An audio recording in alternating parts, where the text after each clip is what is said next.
குருதேவர் ஸ்ரீராமகிருஷ்ணரின் அமுத மொழிகள். சமாதி நிலையை அடைந்த பிறகு அநேகமாக உடல் நிலைப்பதில்லை. ஏதோ சிலரது விஷயத்தில் உலகிற்கு போதிப்பதற்காக உடல் நீடிக்கிறது.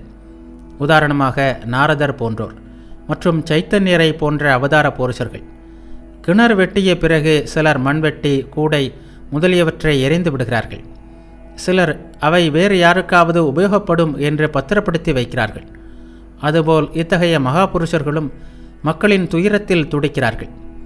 தங்கள் ஞானம் பெற்றால் போதும் என்று நினைக்கின்ற சுயநலவாதிகள் அல்ல இவர்கள்.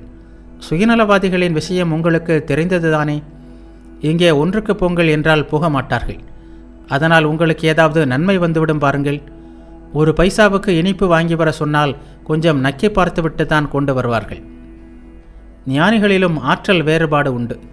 சாதாரண ஞானிகள் மக்களுக்கு போதிக்க பயப்படுகிறார்கள். சிறிய சுள்ளி எப்படியோ நீரில் மிதந்து செல்லும். அதன் மீது ஒரு குருவி உட்கார்ந்தாலும் போதும், மூழ்கிவிடும். நாரதர் போன்றவர்கள் வலுவான மரக்கட்டைகள். அவை தாமும் மிதக்கும். மனிதர்கள், பசுக்கள், ஏன் யானைகளை கூட ஏற்றி செல்லவும் செய்யும். எம்பெருமானே, நீ எவ்வளவு அழகான மலர்களை படைத்திருக்கிறாய், நீ வானத்தை படைத்திருக்கிறாய், நட்சத்திரங்களை படைத்திருக்கிறாய் என்றெல்லாம் ஏன் சொல்ல வேண்டும்?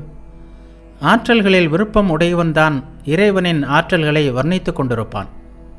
ராதாகாந்தர் கோவிலின் நகைகள் களவு போன போது மதுர்பாபு கோவிலில் சென்று, கடவுளே அவமானம், உமது நகைகளையே உம்மால் காப்பாற்றிக் கொள்ள முடியவில்லையே என்று கூறினார்.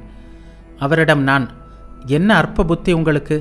லட்சுமி தேவியே யாருக்கு பணிப்பெண்ணாக பாத சேவை செய்கிறாளோ அவருக்கு செல்வத்திற்கு என்ன குறைவு? உங்களுக்குத்தான் இந்த நகைகள் ஏதோ பெரிய விஷயம்.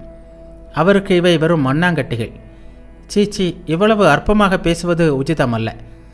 எந்த செல்வத்தை நீங்கள் அவருக்கு கொடுத்துவிட முடியும் என்றேன். யாரிடம் ஆனந்தம் கிடைக்கிறதோ அவரையே மக்கள் நாடுகிறார்கள்.